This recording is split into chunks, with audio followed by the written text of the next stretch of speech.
Welcome to the Demystifying Technology podcast from the MacLaurin Group.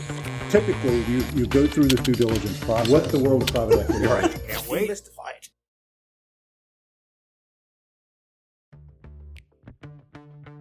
Legacy is something that you leave behind with the expectation that you are paving a path for the success of others. So why do we fear the word legacy when referring to code? Andrea explains that legacy code is not always something to fear, but something that can be built upon and improved. All right, welcome back to MacLaurin Group's Demystifying Technology. We have a special guest today, Andrea Goulet from Corgibytes. Welcome. Thank you. You were recently named as one of LinkedIn's top 10 professionals in software under 35. Yeah. How do you campaign for that? I didn't. It was I got an email and I honestly thought it was spam. So it wasn't like the Publisher Clearinghouse giveaway where they show up to your door with a giant check? No, yeah, that was a couple of years ago. I had recently had an article that went kind of viral on LinkedIn, and I had been featured in First Round Review, which is pretty well known in the Silicon Valley. They're a pretty big VC firm. And I had written an article called Transforming Technical Debt into Technical Wealth. And it hit #1 on Hacker News, which was crazy. Just I had all these LinkedIn requests and just it got a lot of visibility really fast. And so that came about a month later. Yeah, it was kind of surreal because yeah, we run a small boutique consulting company in Virginia. To have an impact of that size was kind of amazing. But our thoughts on technical debt, and it doesn't have to bog you down, and you can elegantly transform things. And there are people out there who absolutely love doing this stuff. I think just struck a chord. Right. Well, so. and that's a good opportunity to segue into a little bit of background on Corgibytes. Yeah. So Corgibytes has a really interesting story. So my background is in sales and marketing. A friend of mine from high school, he was kind of pick your typical 80s movie. He was the stereotypical geek of any one of those. He went into software. He got his computer science degree, worked on several projects, big government projects. The one that he was most passionate about was he had rebuilt the test validation software for the X-31 jet fighter. They didn't trust the source code for that. So he had to completely reverse engineer everything and everything. I mean, it was whether or not the plane was safe to fly. Right. So, and he had that right out of college. So he had a very test-focused approach coming from aerospace when he went into some of these other projects. And he was a very early adopter of what's now known as Agile. So XP, which is a lot of pairing practices, a lot of cross-functional teams, very test-focused approach.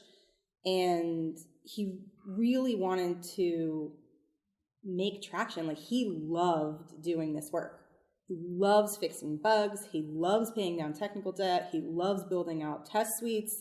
And so at our 10-year reunion, he came up to me and said, I have this business that I want to create, and I hate doing sales and marketing. And every time I look for what to do with sales and marketing, you have a blog and your recommendations come up, and I know you and we worked well together in school, and I want you to be my CEO.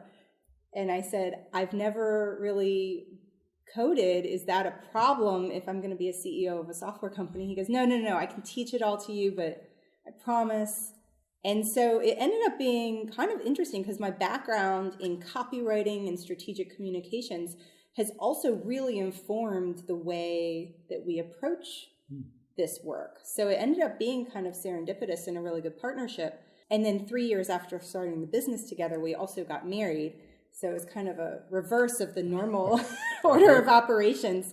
It's been a really fun partnership, and we've been able to work through, I think, some of these big challenges that you see played out in business, the marketing team versus the engineering team, and accidentally constantly interrupting Scott and saying, do you have a sec? And him nearly flipping the table over and saying, why are you interrupting me? And I'm like, I'm trying to be good. And so because we had so much riding on this relationship with both business and then also our marriage, we had a lot of incentive to really dig in and figure out some of these things.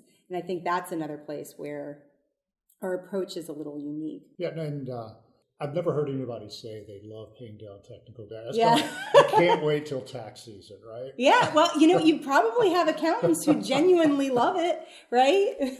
Or like I have people that love cleaning, right? Just because the majority of the people in the world don't love it doesn't mean that it's zero. Right. And I think there is a lot of joy to be found. We started, when I was asking Scott about this, the biggest thing was that he felt alone.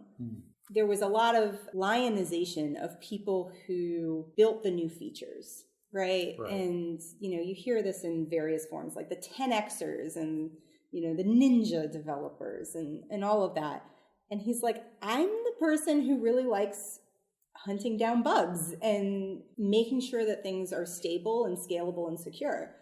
And in an effort to help Scott not feel alone and figure out if there was a market for this, we started a community website called Legacy Code Rocks. And we have a podcast around it. We've interviewed maybe 60 guests so far. And we always ask at the end of the show, what do you love about legacy code? So now at least I have some data, right? And the number one thing that we hear is that legacy code is valuable. And I think this is really interesting. So if you look at like Daniel Pink, he wrote a book called Drive. It's the new science of motivation.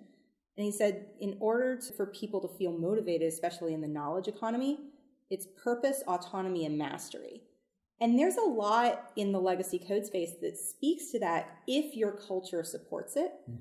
So knowing that you work on something that makes a big difference in society can be very, very rewarding, as opposed to, I'm working on this thing and I don't know if it's actually going to have any users at any point. But we worked on this one application and it was helping to improve the effectiveness of cancer diagnosis. Okay, I'm motivated because I know that the work that I'm doing impacts real lives. Yeah, so another one is the constant learning.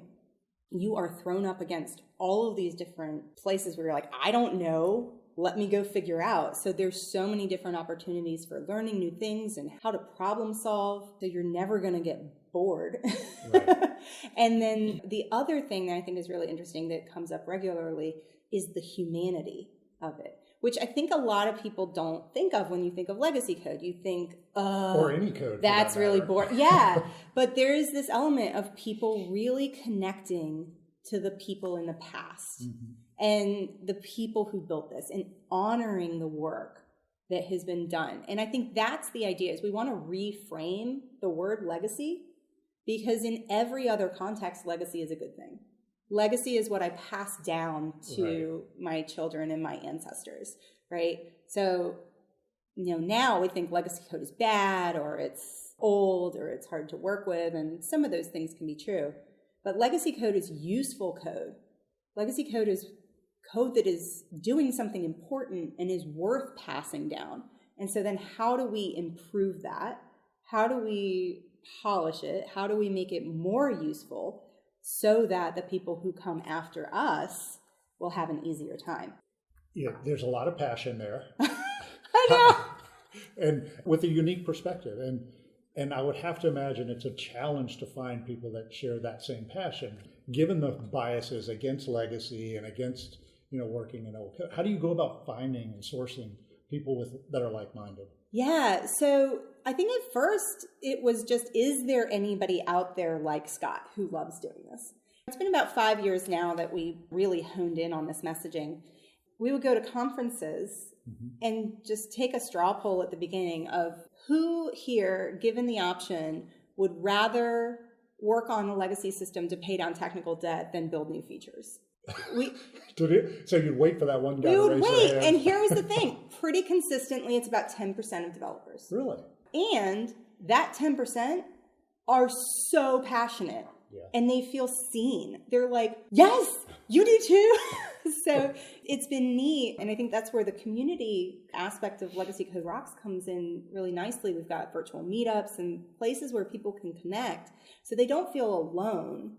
And I think that's the idea too, is taking the shame out of it. Just because you're different and you enjoy different things doesn't mean that you're not as good of a developer. It's about placing different people on the right projects. We use the term mender to collectively describe these people who enjoy working on legacy code. But their counterparts are makers. You've got hackathons and hackfests and Make Magazine and maker fairs, and that's great. And it's about putting the right people on the right projects. So if you put a maker on COBOL project where you have to map out everything, they're going to be really frustrated. Yeah. Same thing if you take somebody who genuinely enjoys sussing out business logic from stored procedures, that brings them an immense amount of joy. And you put them on new hotness feature, they're not going to thrive either. There's introverts and there's extroverts in the world, and neither one is better, right? We need all different types of people in the world, and some people fall in the middle, so it's a spectrum. I think makers and menders is very similar. You've got people who just love white space and let me go see what's over the next horizon. There's other people, $3 billion a day of transactions in the financial industry that run through COBOL and legacy systems.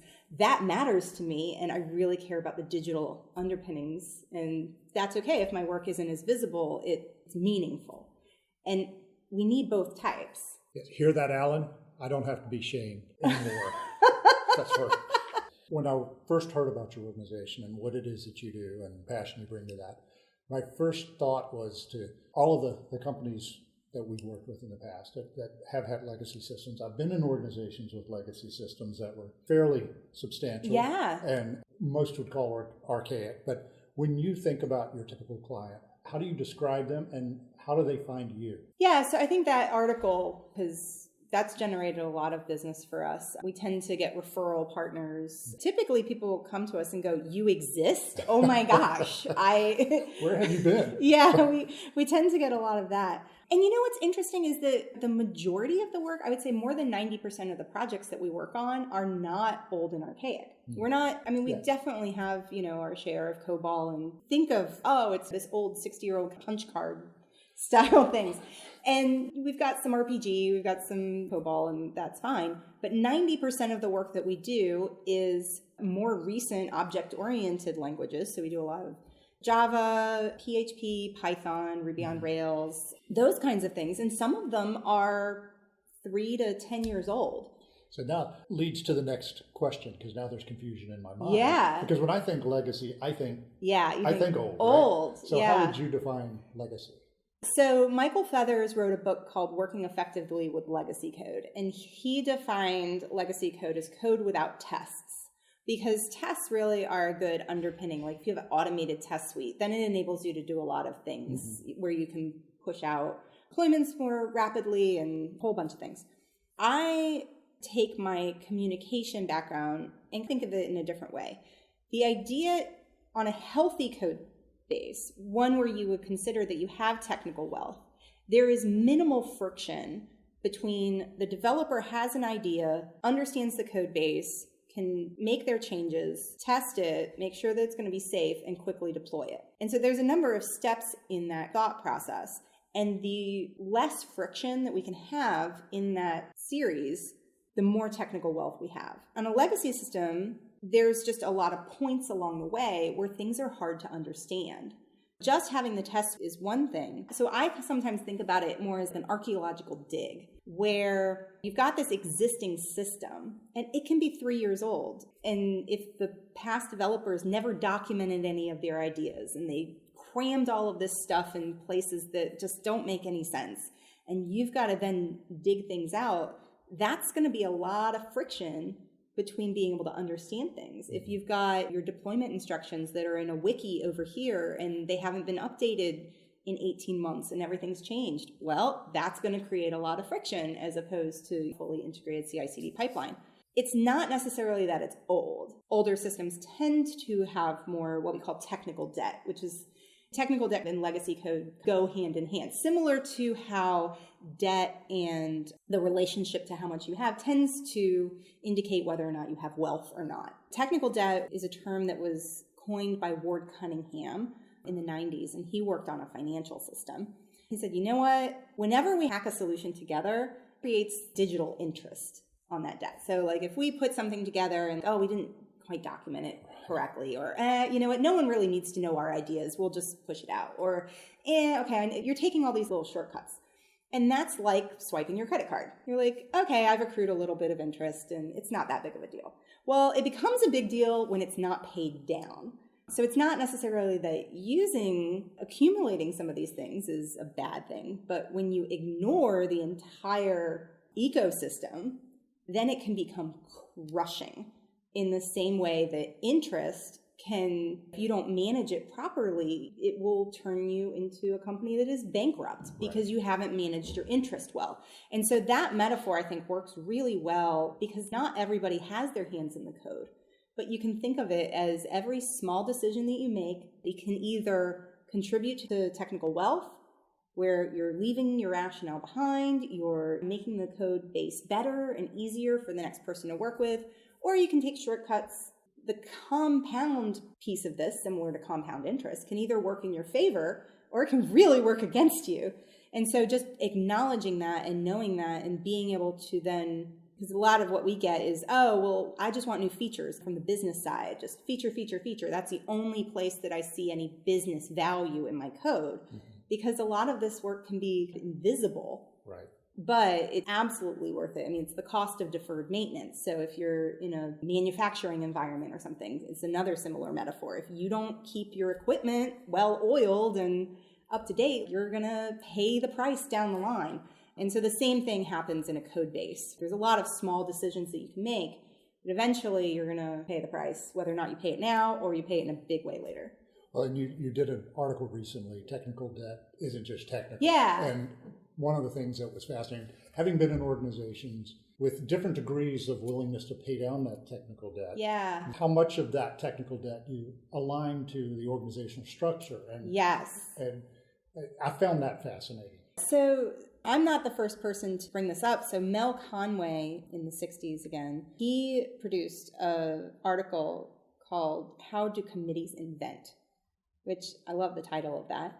And what he theorized at the time, but this has since been shown through data, is that any organization that creates a subsystem, it's not just within the domain of software, this is also in the domain of community organizing and economics and all sorts of other places. We'll just focus on the technical part now. So any company that creates a system, an organization is creating a piece of software. That system is bound to mirror the communication architecture of the organization. So what this means is that if everything is very centralized and you've got very command and control organizational chart, which worked really, really well in the 20th century for getting widgets out the door really fast. But if you're trying to look at more of a complex ecosystem, then things start to break down. And so what you see is that the software architecture mirrors the organizational architecture. And so if you want your code base to be modular and easier to work with, you have to also focus on your organizational chart. Your organization has to be modular and easy Yeah, to work and so with. if you have all of these silos within your organization and people aren't talking to each other, that is mirrored in the code base. And then the other place too is communication. So how is all of that linked? And so domain clarity, how easy is the code base to read? And there's a number of very specific ways that you can kind of get into that. But yeah, I mean, from a broad perspective, I think this is a way that an executive can wrap their brains around what are all of the small things that are happening in the code base. Because most people I know were like me, where it's like, okay, I've used technology, but I've never built technology. I've never run the command line really. Being able to link those two different ideas so that the people who are making the decisions feel like they understand what's actually happening. And then also the people who are in the code base, like Scott, can articulate the value of the work that they recognize. And when we can all communicate together, then we actually start to make progress. Yeah, and that really resonates because I think back to those organizations I've worked for, been a part of, that had that overbearing technical debt that was very siloed, and so much of what you just said related. And especially the domain piece, because quite often there was not even a common nomenclature, common language between the business and the development. Quite often, the delivered product didn't meet the business expectations because they weren't even speaking the same language. Yeah, there's a lot of great work. Eric Evans was founder of the domain-driven design movement, and that's been around for 10, 15 years. And their They got conferences around it, but that community is really focused on that exact problem, making sure that the people who understand the business of the organization and the people who are building the software are speaking the same language. So they use terms like a ubiquitous language, and they have different ways to run, they call it event storming. So Alberto Brandolini put this together, where it's getting everyone in a room and actually going through whiteboarding exercises to help solve that exact problem, because it's something that is ubiquitous. I see that across every organization. And the default is to silo. As humans, our default is to find like-minded people and create a clique. If we want to do something different, it requires a lot of discipline and a lot of focus to break that natural habit. And so, yeah, I'm just fascinated by like systems theory and organizational behavior. Wow, who is it? I know, right? Well, and I think that's one of the neat things about this realm is that there are so many different interdependencies, and that if you are somebody who thinks more systemically, you can have just as much of an impact, probably even more, on the overall technical health of your code base or of the software of your organization, just as much as the people who are doing the code. And to me, I found that really empowering. That's fascinating. Yeah, I really wish I met you 25 years ago. This talk would have been so beneficial. So as the owner of an organization, let's say, is sitting on a legacy system. Yep.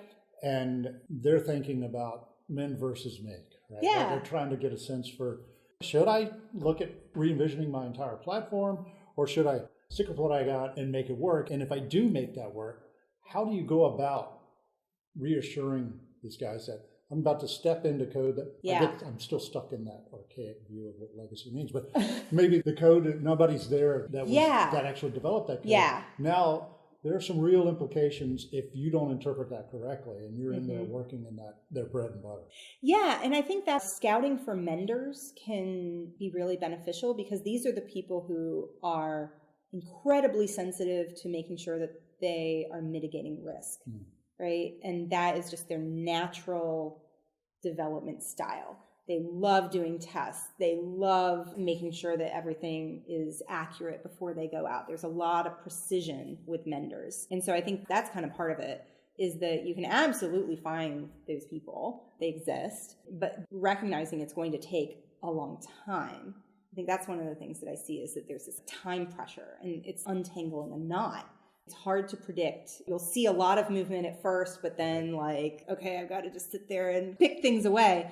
And that's one of the things with vendors, that they get encouraged. Okay, I can make progress on this. And they tend to not give up when they get to those really hard spots. In terms of making versus rewrite versus remodel, a lot of it has to do with risk, and a lot of it has to do with how much of your system is being used and provides business value. One question that you can think of is, if your system was to be turned off today, how much money would you lose every minute, every hour, every day, right? And if that number is very low, then doing a complete rewrite probably makes sense, because you don't have a lot of financial risk there. We've had a client, we've recommended rewrites a couple of times. In one situation, we had a client that was more of a startup, but they couldn't figure out why they weren't able to attract talent. And when we did the analysis, we found that the person who was the technical leader had really chosen technology that wasn't attractive to people who were coming out of. Right. So they were having a hard time recruiting. They didn't have a whole lot of users. The functionality, it was going to be hard to map. And so in that instance, it made a ton of sense to just start over and do a hard cutoff. But in virtually every other instance, no one on my team has seen a hard cutoff where there's a lot of business risk go well. Because what happens is that there's this time pressure. We see this a lot of, how long is it going to take you to do this? Well, 18 months. Okay, great. I need you to get it done in 9, right? And so it absolutely destroys the success of a project. And I don't think anybody ever means to, But again, it's that deferred maintenance. You're not allowing things to make the best decision. So we usually recommend the approach where you just slowly change things over time. What we do is a big analysis. We look at every single file and we create this spreadsheet where you can figure out like, okay, this is the file that's the most complex and it's changing a lot and there's very low test coverage. So this is really important to the health of the system. This is where I'm going to focus my efforts.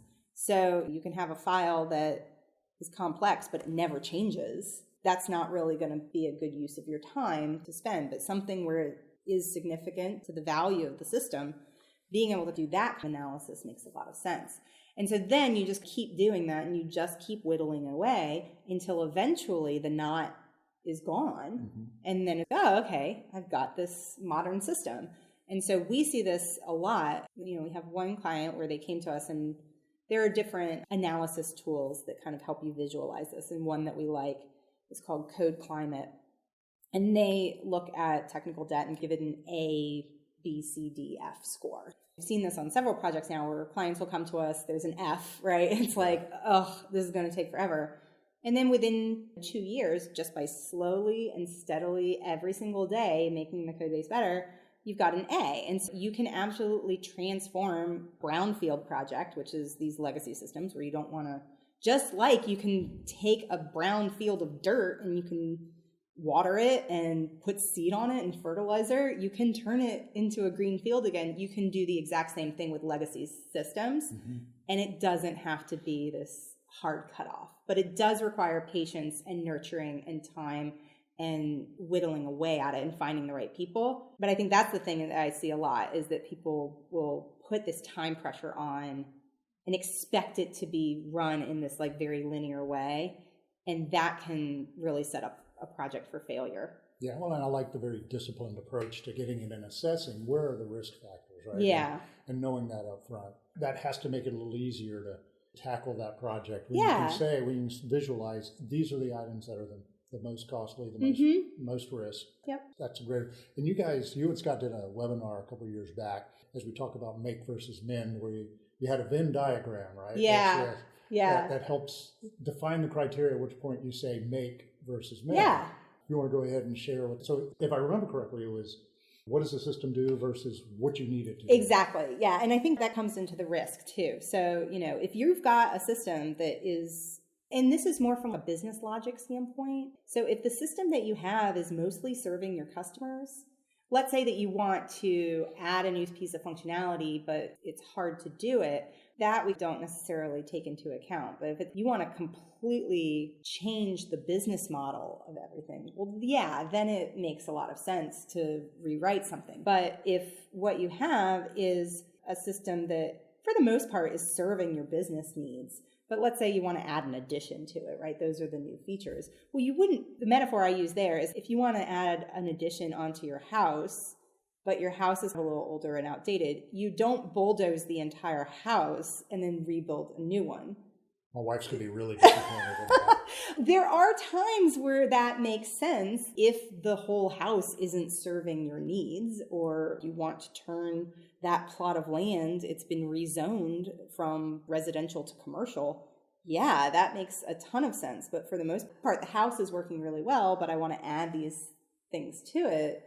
Then you just figure out how to do that safely. And then when you're in that system, maybe updating the HVAC, and there's going to be things where you have to bring the walls down, and you don't at any point just, that would add a lot of cost to the project if you were to bulldoze and start over. And that's the same thing. And so it's thinking through the risk, thinking through what do you have that is useful. If with that one client, it was not a whole lot because they had learned a lot in their startup phase. And they were like, actually, we kind of want to rebuild and do all these new things anyway. It was, well, in that case, it makes a lot of sense to rebuild. But yeah, it's very contextual and you can't just say this is the right approach for every single thing because it's always going to depend on so many different variables that you've got to really understand. And you have to always make your technical choices. I mean, this is something y'all do great, is you have to make your technical choices align to the business goals. Mm-hmm. You cannot make a technical choice in a vacuum. No.